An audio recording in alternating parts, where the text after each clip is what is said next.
Oke, baik. Assalamualaikum warahmatullahi wabarakatuh. Terima kasih Hilda dan Afra sudah join ya di pertemuan kita yang keempat ya. Ini merupakan pertemuan terakhir. Kita sudah melewati beberapa sesi ya, mulai dari sesi 1, sesi 2, dan sesi 3. Kemudian dilanjutkan sesi 4 yaitu sesi perencanaan ya. Oke, baik, seperti biasa sebelum kita memulai kegiatan kita pada hari ini, mari kita berdoa menurut agama dan kepercayaan masing-masing. Semoga apa yang kita diskusikan hari ini mendapatkan keberkahan dari Allah Subhanahu wa Ta'ala. Berdoa dipersilahkan.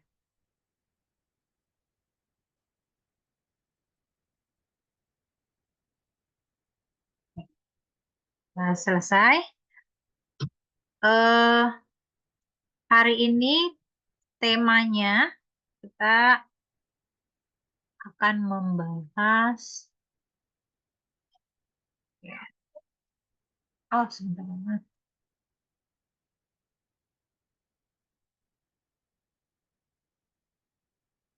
Hmm, Sebentar.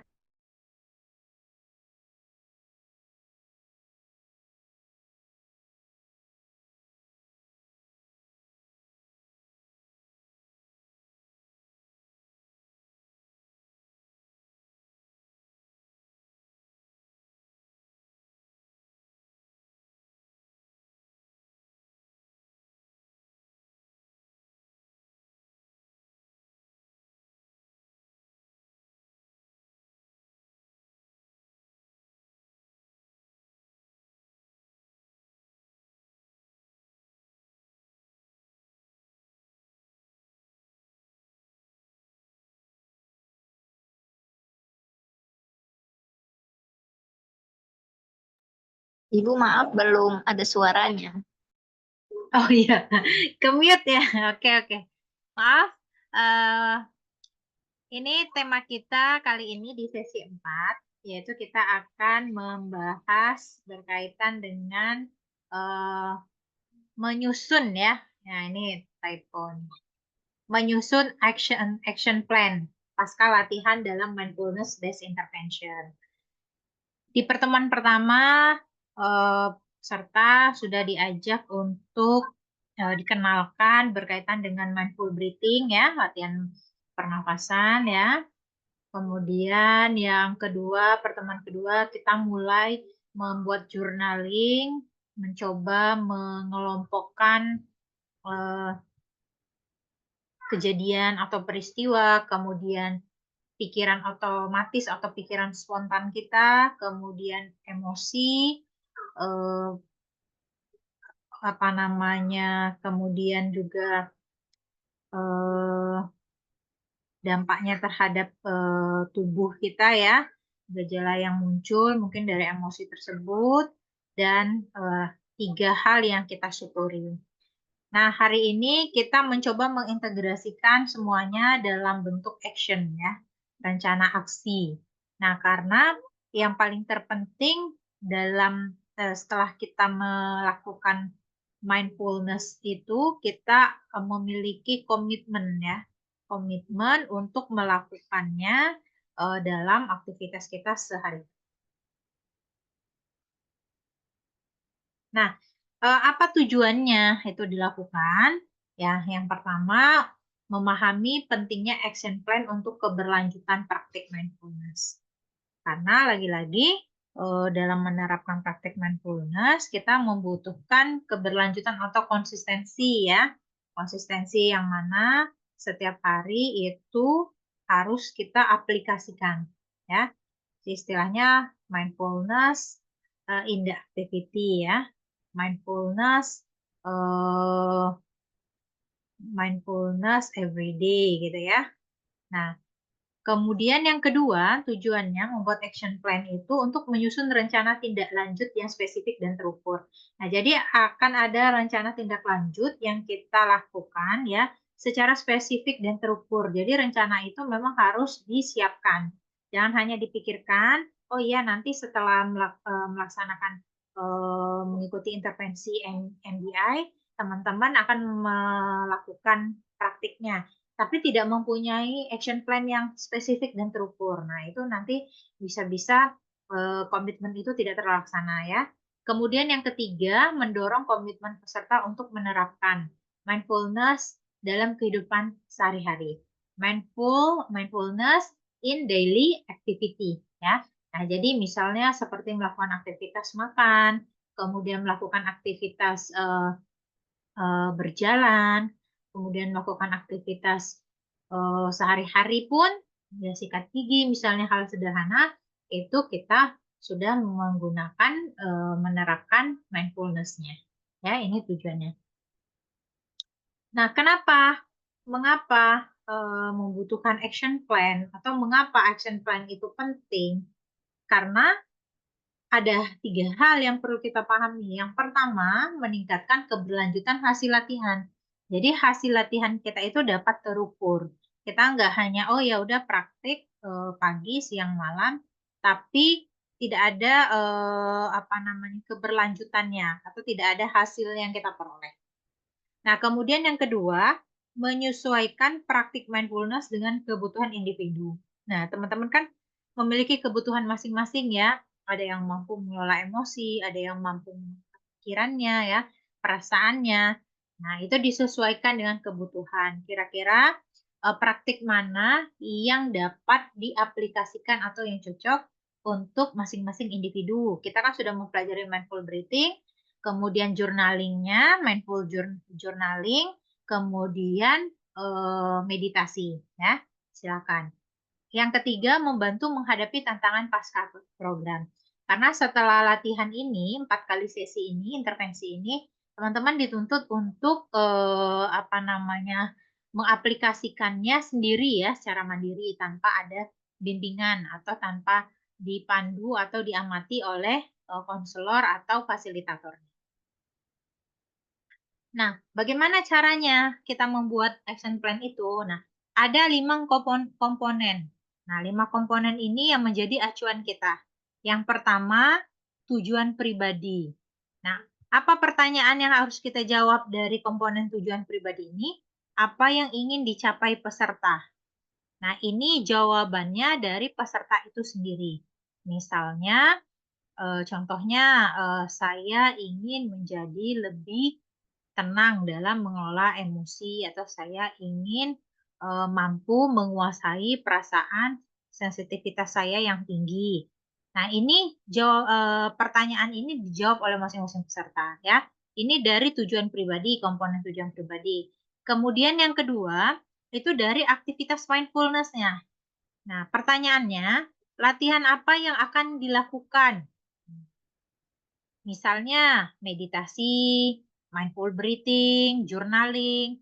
Nah, dari tujuan pribadi ini aktivitas mindfulness apa saja yang akan dilakukan? Ini dipilih ya. Ya boleh misalnya kalau mau integrasikan keduanya atau ketiganya silakan. Atau dipilih salah satunya juga tidak apa-apa. Nah, kemudian yang ketiga, komponen action plan-nya itu yaitu waktu dan frekuensinya. Kapan dan seberapa sering latihan dilakukan? Nah, ini yang menjawab juga peserta atau individu yang bersangkutan. Nah, misalnya kita akan melakukan ini setiap hari misalnya. Nah, atau seminggu 2 kali, hari apa saja. Nah, itu silakan dibuat dan disusun serta dipatuhi oleh peserta tersebut ya.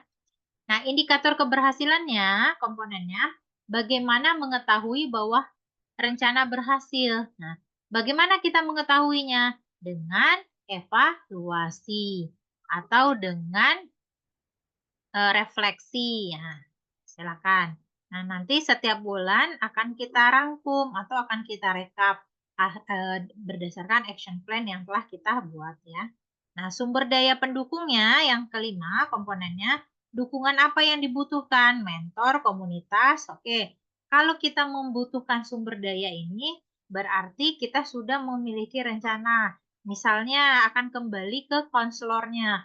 Oke, 1 bulan ke depan saya akan konsul lagi berkaitan dengan action plan yang sudah saya lakukan.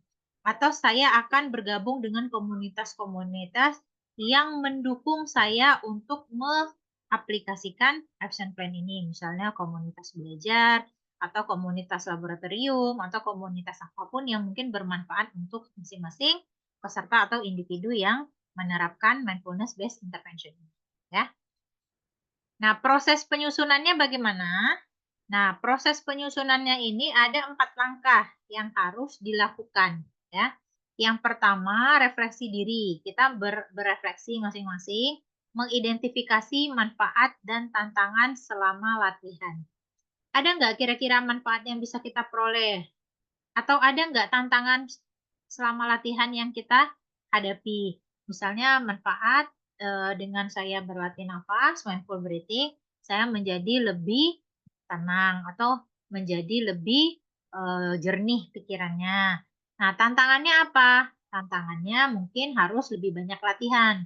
Karena kalau tidak latihan, kadang-kadang pada saat menerapkannya itu kehilangan nafas misalnya. Kemudian langkah yang kedua, menentukan tujuan. Tujuannya secara apa? Secara SMART. Tujuan itu harus spesifik, harus measurable, terukur, harus achievable, dapat tercapai, kemudian relevan, kemudian time bound. Nah, jadi ada batas waktu. Tujuan itu harus ada batas waktu yang ingin kita capai. Misal targetnya adalah untuk penguasaan diri atau mengelola emosi, misalnya dalam 1 bulan ini harus ada target yang tercapai. Nah, batas waktunya selama 1 bulan saya menerapkan. Gitu ya. Nah, kemudian langkah yang ketiga, menyusun jadwal rutin untuk latihan mindfulness. Sekali lagi, latihan atau praktik itu sangat dibutuhkan ya. Sehingga teman-teman nyambung dengan langkah keempat, perlu menyediakan waktu untuk evaluasi secara berkala. Gitu ya. Nah, kita mulai memasuki praktiknya. Nanti praktiknya kita coba melalui note ya. Nah, praktiknya itu peserta membuat action plan pribadi dengan template sederhana. Ini ada template yang dibuat ya, diminta untuk masing-masing peserta mengisi. Apa tujuan saya membuat action plan ini gitu ya. Nah, action plan yang berkaitan dengan mindfulness based intervention ya. Kemudian latihan yang akan dilakukan apa gitu. Jadwalnya kapan gitu ya. Tantangan yang mungkin muncul apa? Misalnya tantangan yang mungkin muncul itu adalah komitmen atau rasa malas atau apapun itu yang berkaitan dengan tantangan yang dirasakan oleh masing-masing peserta. Nah, kira-kira ada dukungan nggak yang dibutuhkan? Oh iya, misalnya dukungannya adalah komunitas, misalnya komunitas yang positif atau pendampingan fasilitator setiap bulannya atau per berapa bulan gitu ya. Nah, setelah para peserta membuat ini, action plan ini, maka kita akan coba diskusi kelompok ya. Nah, diskusi kelompok untuk saling berbagi rencana dan mendapatkan umpan balik. Nah, ini berkaitan dengan materi ya sesi keempat kita, yaitu menyusun action plan pasca latihan dalam mindfulness based intervention. Nah, harapannya setelah ini ya membuat action plan dengan menggunakan note ya. Dengan menggunakan note, teman-teman silahkan apa namanya dituliskan nah, di whiteboard ini ya. Sebentar, Ibu coba. Oke ya. Nah, ini ada pertanyaan ya. Ada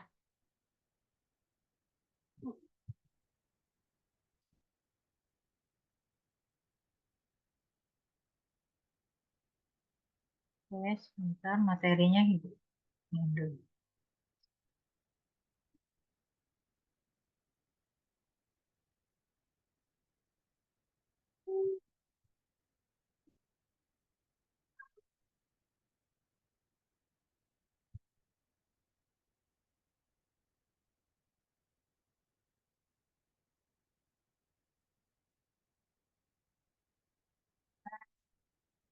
Ya.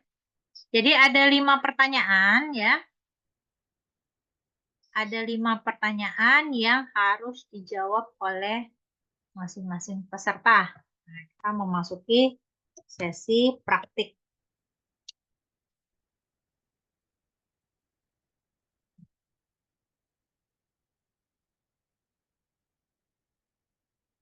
Nah, pertanyaan pertama, tujuan saya apa? Membuat action plan. Kemudian latihan yang akan dilakukan adalah apa saja. Kemudian jadwalnya seperti apa ya, misalnya seminggu 2 kali atau setiap hari jam berapa misalnya kira-kira ya. Kemudian kira-kira tantangan yang mungkin muncul apa dan dukungan yang dibutuhkan apa. Nah, berdasarkan tadi yang sudah dijelaskan oleh Ibu ya dari materi. Nah, ini kita buat satu, kemudian biru ya, 2. Iya, iya, ini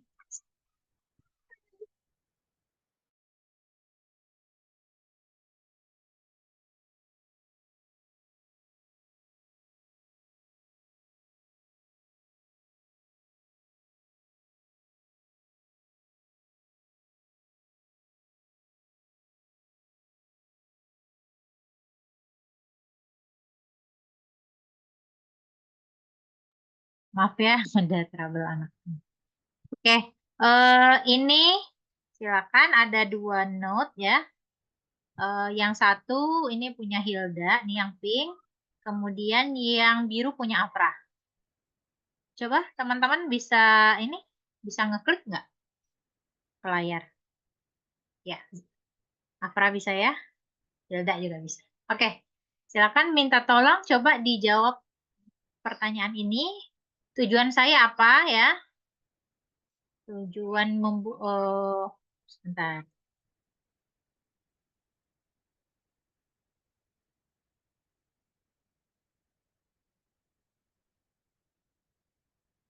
Apa yang ingin dicapai peserta? Itu maksudnya tujuannya ya. Misalnya tadi contohnya ya ingin apa gitu. Ya, coba dikerjakan dulu ya. Nanti kita coba bahas sama-sama.